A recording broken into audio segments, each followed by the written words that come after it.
Entrepreneurs aren't born, they're brewed. You are now listening to the Entrepreneur Podcast with your host, Adam McChesney. Let's grow!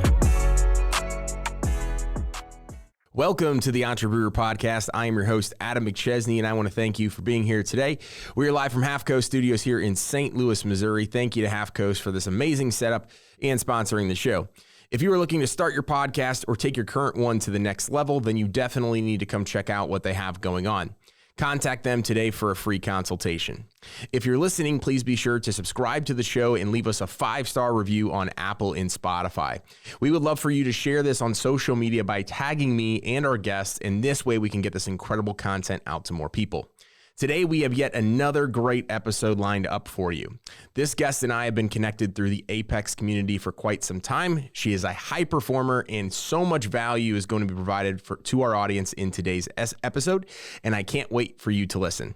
My guest today is Stacy Raske. Stacy is the CEO, business strategist, mindset, and leadership coach at InFLOWential Inc. She is a best-selling author, speaker, podcast host, Iraq War veteran, badass biker chick, boundaries expert, leadership mentor, authenticity alchemist, success consultant, influencer activator, and legacy builder. Stacy, welcome to the show. Oh man, that is a mouthful when you really get into I think I did pretty good. I think I did pretty good with it. That was fantastic. Thank you. I am so honored to be here and join you today. I know we're going to have a really good conversation. Yeah, I'm excited. And you're the first guest, actually. So we're at this time of recording probably like 40 plus episodes in. I had one guest actually drink a beer on the podcast, which was pretty cool. And then you're the first one where we're like, hey, let's also talk about like the beer I like during the episode. So always down for that conversation as well. So I'm excited to dive in. I love it. Absolutely. I mean, that gives you some of those really great promo snippets for your reels. Yep. Like obviously it's an entrepreneur podcast, but if you had, if you asked everybody, it's just that little story. So what's your favorite beer? I'm going to have to add that. I'm going to have to add that to the outline for the show moving forward. So you just gave me a great opportunity. So I appreciate that. Thank you. You're welcome. And I mean, that's just a little bit of my zone of genius. It's one of those people where it's brings something and I'm so great at seeing the little blind spots, but doing, creating a tiny shift in a way where it's really, really easy, super brand aligned, and it's really going to connect with your ideal audience because you can repurpose all of that stuff. It could be its own, YouTube playlist of just what everybody's favorite beers are. It's great for reels. I'm such a marketing mind as much as I do the inner work that it's like, but it's also efficiency and optimization. How can we create the biggest amount of impact with the least amount of work? I love it. The wheels are definitely spinning. So thank you. I appreciate that. And I'm excited to get to know you a little bit better and to have our audience get to know you as well. And we like to compare our guests and their entrepreneurial journeys to that of the beer brewing process. And we like to get started by getting to know you a little bit better and starting with where you're at right now and kind of where you've been and how you got to where you're at today. But talk to us a little bit about who you are, where you're at today, some of the projects you're working on with InFLOWential, and we'll start there. Yeah, it was really interesting this last year, really leaning into building a business around the concept of being influential and how I created this idea of what influential leadership is. And it's been beautiful to see how it's blown up into not just one lane, but like multiple different businesses and entities to support our clients so holistically. It's been really amazing. But what started it was mid 2021, or actually strike that, the end of 2020, I ended up kind of being the nerd that I am. I will always show my geek. I was thinking about influential leadership. And I was like, influential. And it just had that nudge, like, what is the root word there? Because it's feeling very flowy. And of course, I look at the root word for influence, and it really is to be in flow. And I was like, well, there we go, influential. And really, influential leadership is the highest form of leadership. This is talking about who you are being. And simply by being the highest version of you, you radiate an energy and a confidence that elevates and inspires others around you to their greatness, not by doing anything. It's just who you're being. And that is the highest power we can have for those of us who are purpose-driven, impact-driven leaders in the world, that we show up in all of our fullness and flow. Wow, that's very powerful. And I think you hit on a couple different things there. Is so many of us entrepreneurs get into entrepreneurship because we want to make a bigger impact. We want to have a higher purpose in life than just working for somebody else or just making a ton of money and having all those nice things. And I think a lot of people struggle. And I've even came to the conclusion really this year as the year that really opened up my eyes to what my commitment and purpose in life were. Before that, you're kind of running around, not necessarily knowing why you're doing what you're doing and why you're dealing with all the fires and the ups and the downs in the business. So I love that. What were you doing before that? So what were your businesses like before that, and how did you get to this point? So I've been in the coaching mentor space for almost a decade at this point professionally, although I think like a lot of people who are those natural advisors or mentors, you know, my mom's like, I remember people coming to you with their problems when you were like 6 years old. So I've always like been that person everybody went to. You know, I'm an old soul, had a lot of wisdom beyond my years. And so now it was like, oh, wait, I can get paid to do what I've always been doing. How awesome is that? Yeah.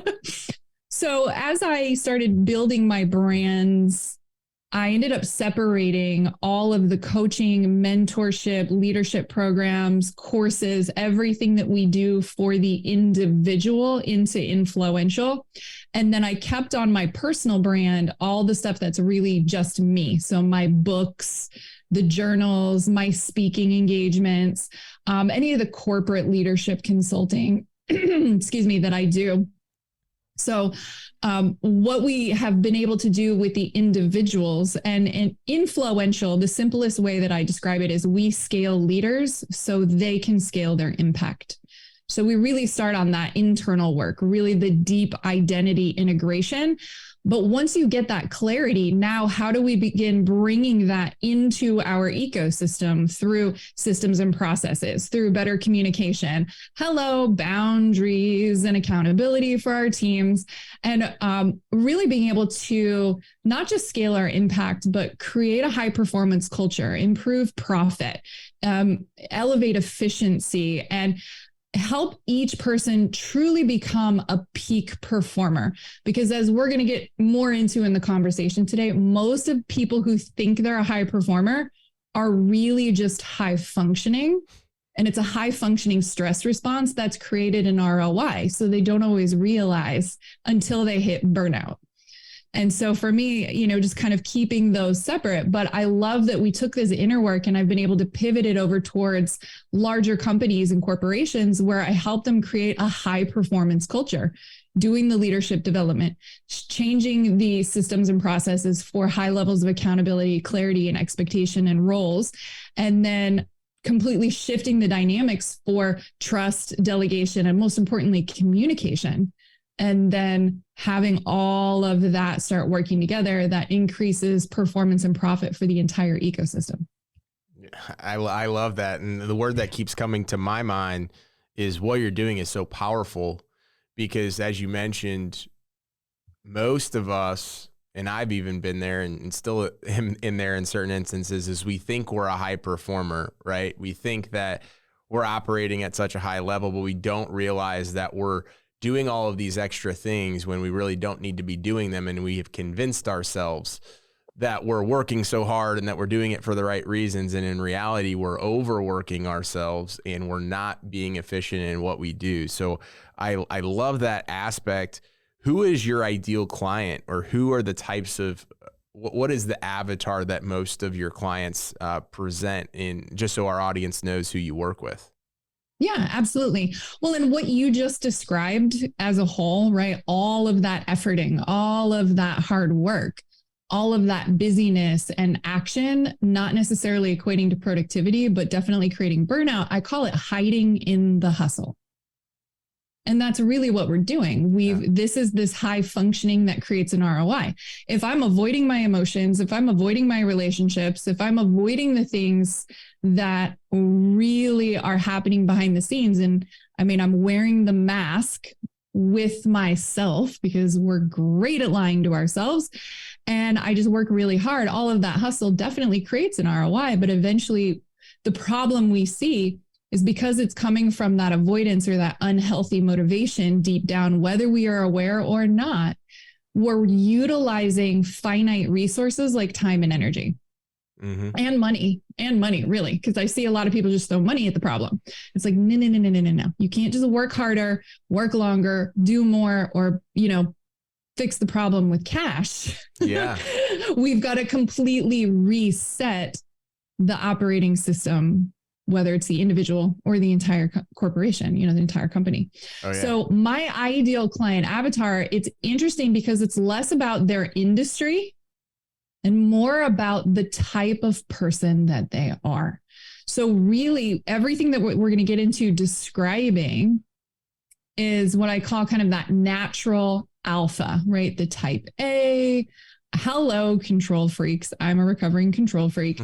I'm a recovering addict, right? And keeping in mind that whether it's workaholic, alcoholic, foodaholic, whatever it is, we're functioning in extremes.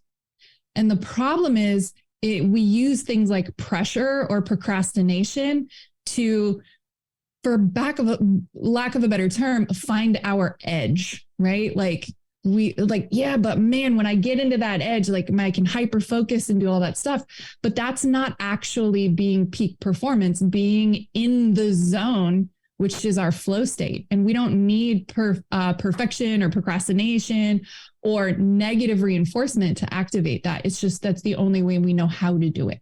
Yeah, no, that it all makes sense. And I think most people listening are probably either there in that moment in some sort of fashion or have been there. So I really love that. I'm really entrepreneurs or executives, really anybody who's a leader. Yeah. And that's what I tell people all the time is, everything that I produce content wise, a lot of it is all around entrepreneurship and marketing and all these different things. But at the end of the day, it comes down to some core things that translate to life. It doesn't matter what you're doing, where you're doing. Everybody's a leader, whether you're the leader of your family, you're the leader of a team within an organization, or that you're the leader within the company. This stuff plays across the field. So talking about ingredients, we were talking about the beer brewing process and some great ingredients. Obviously, great beers are made from those great ingredients, but what are 3 things that have made you successful in your journey thus far? So for me, it has really been being able to step into true self-leadership. And it's always functioning from a mastery journey, but this means where I'm managing my emotions, I'm managing my mindset, which, keep in mind, mindset's a result, not a starting point. Most people are like, I just need to change my mindset. No, we need to change your beliefs and your identity. That'll change the mindset.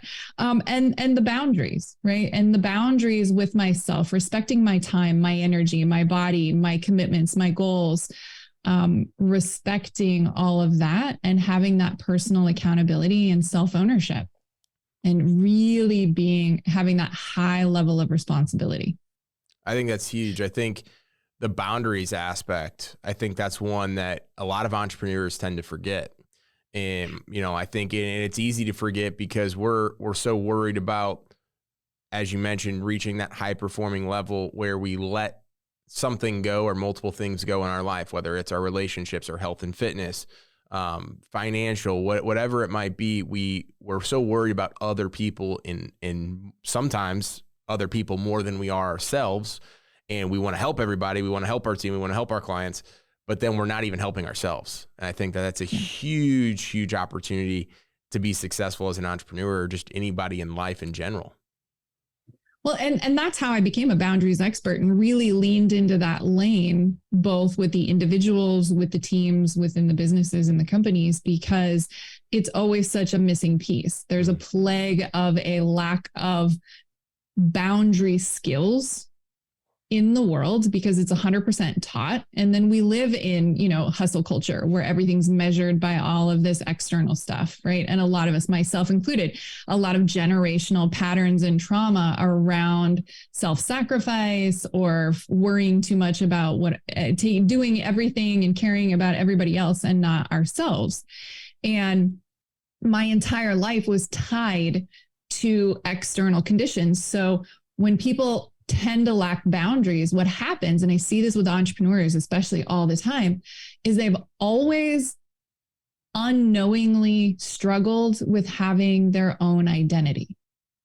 Everything relating to their identity has been tied to something external. So it's always been sports, grades, some other type of achievement. What are you doing for others, right? I've seen it in needing to do service, in church or different things like that. And everything's always external, or it's about making other people or worrying about what other people are thinking and feeling. So for myself, coming from volatile childhood trauma, it's a safety mechanism to try to control things that are really not within your control, because you don't know what you're going to get. What version of a parent is going to show up at the end of the day? How are you going to navigate dealing with all of these different situations? And when there's a lot of instability or alcoholism, addiction, abuse, whatever it is, right? This turns into a survival mechanism. And so that's how we end up putting the wall up. And it looks like control issues when we're an adult. And so we end up overdoing, but where it hits us is the perfection, the procrastination. So you see people hustling like crazy, but they're stuck in prep purgatory. They're prepping and prepping and prepping and prepping and never actually close the deal. And I'm like, you can't do that. But I did that for the first 3 years in business. I went through this big trauma recovery journey, both from childhood trauma and military trauma. I was deployed to Iraq. And do all the work, do all the healing, getting better. Then, crazy idea. Let's start a business. And I felt like I was starting over again, because what nobody tells you is entrepreneurship is a constant stream of all the triggers of every little piece of bullshit and trauma and whatever you've ever experienced. And you have to deal with it. Entrepreneurship is a personal development journey. Yeah. So many things to unpack there. So I appreciate you diving into all of that.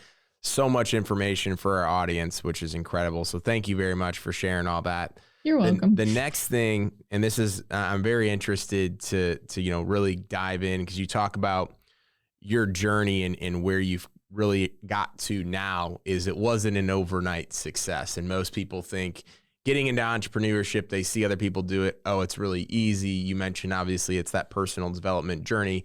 Within beer, obviously, great beer doesn't happen overnight, nor does entrepreneurship. So talk about some of the ups and downs of your journey thus far and some lessons that you've been able to take away.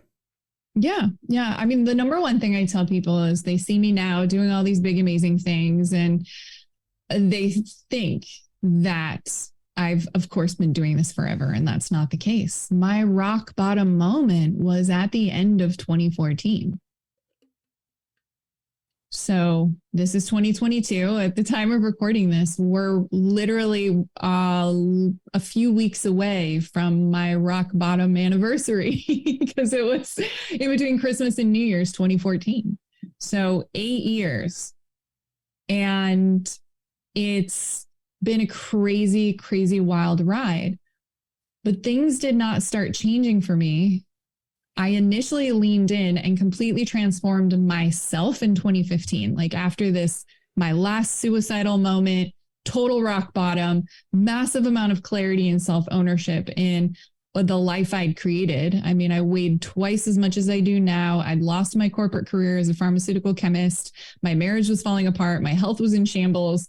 Like I hated myself because I spent my life wearing the mask of who I should be, right? Playing that role, worrying about everything external, but always ignoring myself. I mean, the American dream that I had, the corporate job, the house, the cars, the vacations, the credit cards, all of the stuff, right? That is like checking all the boxes. The dog, the husband was my prison. Wow. And it was terrible. It's all the shoulds. So I start this journey, completely transformed, lose 100 pounds in 2015, all just by focusing on the one switch that I flipped. And it was after the rock bottom moment, the lesson was, oh, I'm done trying to control anything other than myself. And that was the game changer, because I'd spent a life worrying about trying to control all this other stuff. And what was happening was the more I was out of control internally, the more I tried to control things around me until I imploded. And I started my business. Lo and behold, I start doing the same thing. All the same cycles start playing out. All the hiding when I think I'm showing up, because I'm doing lots of action, but never actually showing up. Not doing the revenue generating activities, not doing the simple, consistent things to actually reach my goals until, and this was the first 2.5 years in my business, until I finally was like, I'm done playing small. The calling was so much bigger. I'm like, I know I'm better than this. I know I'm here for more than this. I know I would be doing a disservice to my story if I didn't show the fuck up and do what I'm called to do by being who I'm called to be. So I hired my first coach. And I had a personal mentor before that for just kind of getting through some of the stuff and learning some things, but I never did it in business. Yep. And it was amazing how all of a sudden just having that additional person to see the blind spots, you know, somebody to call me on my shit, somebody to help make things easier, because my story coming from poverty was everything had to be hard. Mm-hmm. And if it wasn't, I sure as hell made it hard. Mm-hmm. And it opened up the floodgates. I went from like never being more than 5K in a single month to overnight doubling that and then doubling it again. That's amazing. Simple, fast. And then that's how I got my book out. It was, I didn't plan on putting a book out. I literally did a vision moment at a workshop, and it was just stepping into your highest self. And it was just, yeah, here's the vision you see coming off of a stage, which I wasn't speaking at that time. Go to the back of the room. Somebody walks up, bawling their eyes out and is like, oh my God, your book changed my life. And I'm like, what book? Well, I met my writing coach 2 weeks later. Because the universe is amazing. It's funny how that all works together. Every time. And so we, you know, it just kind of started that process. And it was the same thing when I hit kind of that point where I was ready to expand to the next level and started being connected to people within some of these larger organizations of these amazing big thinkers like Apex, you know, where we got connected. And that helped, again, catapult things forward, because now I was understanding the power of being in the right rooms, the power of proximity. And that just accelerated everything into the next exponential growth curve. That's amazing. I love how you talked about in the beginning of that journey is that you had to look yourself in the mirror and take ownership. I think that's, as we've kind of talked about before in this episode, is kind of masking or hiding in the hustle, as you referred to it, which I love. I'm going to definitely be using that for myself more often. But I think that, you know, at some point when you hit that rock bottom, or even before that, you have to have that, you know, get real moment with yourself and look in the mirror and understand that all of what's going on is likely derived from something or a decision or something related to you, and you have to be the owner of it. And that's where most people struggle, is they want to point the finger elsewhere instead of realizing that 3 fingers are also pointing back at them when they do that. So, wow, I really appreciate you diving into all of that. Some great, valuable lessons were learned. And I'm excited for the audience to give some feedback on that session. But kind of getting into our next point on the fermentation and conditioning. So obviously the part where we wait to see what the final result of a beer tastes like and figure out what needs to be changed. You've already given us some incredible lessons, but if you could pinpoint one lesson that would help an entrepreneur save years worth of mistakes, what would that lesson be? The biggest thing I see time and time again is being in that state of action before giving yourself the time and space to have clarity first, right? Or as we often talk about it in the entrepreneur world, right? Intention before action. So when I ask someone, when they're in that struggle bus, or if somebody's experiencing a challenge, and this doesn't matter if they're starting out, or I talk to 9-figure entrepreneurs and it's the same thing. If they're kind of get into that stuck, suck, or sabotage cycle, as I call it, I always ask them, like, how much time and space are you giving yourself every day?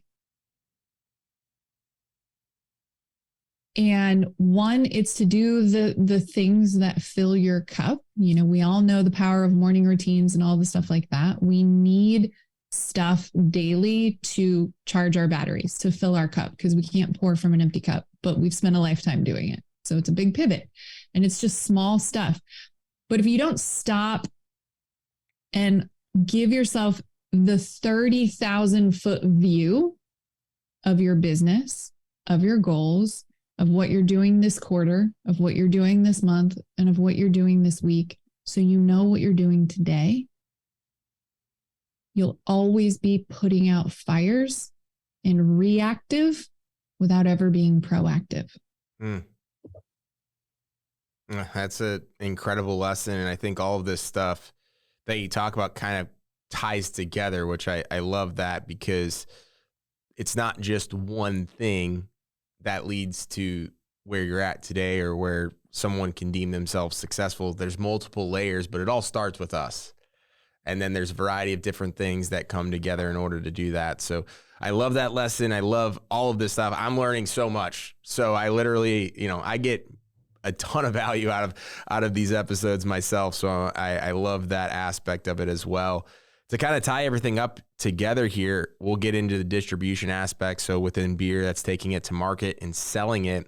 You have all this amazing stuff going on, but what does the future hold for you? Where are you going to be going with InFLOWential? And excited to hear what you have in store for the future. Well, for us, it is really focusing on some of this missing piece for high performers, really understanding how to work with themselves rather than against themselves. And again, really being able to be that disruptor of hustle culture, that working harder, longer, faster, and more does not equate to better results. And burning yourself out because of the subconscious programming is not going to really serve the world in the way that most of these high performers are called to impact. So it's really about that ripple effect.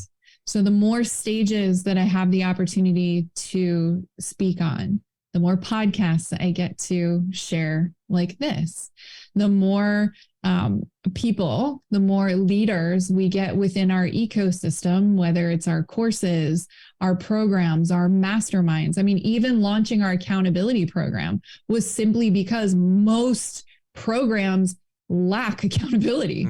I see these masterminds, I see these courses, programs, obviously books, but they're really lacking simple, clear accountability. Just like, what are you committing to? Keeping it simple, staying focused on the process, not the outcomes, because to most people's surprise, they can't control the results. And argue with me all day long. I'm like, you can't make somebody pay you. No matter how big your income goal is, you cannot control someone paying the invoice or working with you in whatever capacity that is. What you do have control over is your sales process, the energy you're in when you're there. You have control over your follow-up game. You have control over clarity and outreach and lead gen. Like, you can control the actions, the process to create the outcome. And so it all kind of ties back together. But, being that disruptor with my story as well. So that's why I'm loving the opportunity to get into some of these larger companies and corporations too, because opening with a war story where I created a high performance culture during a rescue mission, avoiding and surviving an attack and everyone making it back safely under my leadership at 24 years old, like, oh shit, like what's happening, right? But being able to tie that into these teaching tools of every single one of us, the more we take responsibility for ourselves, we can shift everything around us. So many good things there. And I'm excited for you to continue building your audience and for continuing to get on more stages and more podcasts. Cause I obviously have known you for a while via the internet and seen all your stuff, but I learned so much incredible stuff. And I'm sure this is only scratching the surface on what you can offer. So I'm really excited for our guests to listen to this episode and for you to have an impact that has that ripple effect and continues to grow and grow. So I'm really excited. We'll get to show notes and things like that, links where they can find you. But I would be remiss if I didn't ask, as we're ending this episode, what is your favorite beer? As we were talking about that before. So, no, I love it. I love it. I actually fell in love with ciders myself. So I love a good dry cider. Now, granted, after moving to Florida, I have fallen in love with a lot of local breweries here in Florida. So right now I am loving Three Daughters Brewing. They've got a dry rosé cider. It's fabulous. Tampa Bay Brewing has an American Pale Ale, which is really, really good. But I got to say, after my office, when I did live up in Pennsylvania, my office was in Morgantown, West Virginia. I fell in love with Swilled Dog Cider. And it's Walk the Dog. It's a dry cider. You can find it in some places, but I think you can order it online. But it's my absolute favorite. Oh, that's really good. Yeah, I've been to Morgantown a couple times, actually. I love that town. When I was medical device sales, I covered Virginia and West Virginia and had a couple visits there. So love that area. Well, Stacy, thank you so much for coming on the episode today. I learned a lot. I know our audience is going to learn a lot. Where can people stay connected with you on social media, websites, etc., so that way they can follow your journey?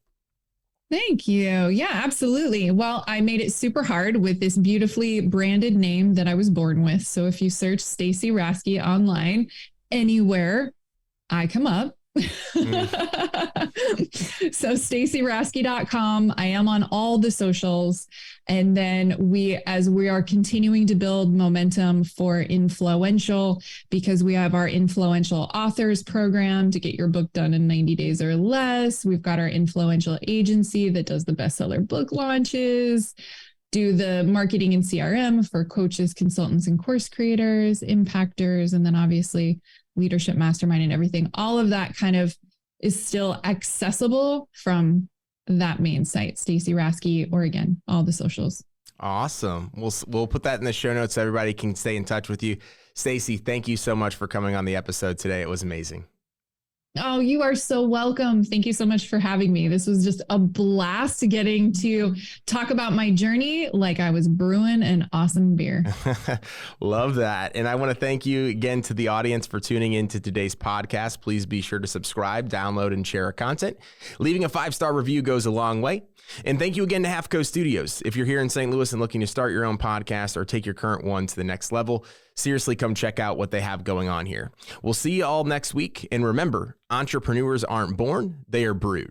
I'm an entrepreneur. Entrepreneurs aren't born, they're brewed. Thank you for listening to Entrepreneur Podcast with your host, Adam McChesney. Let's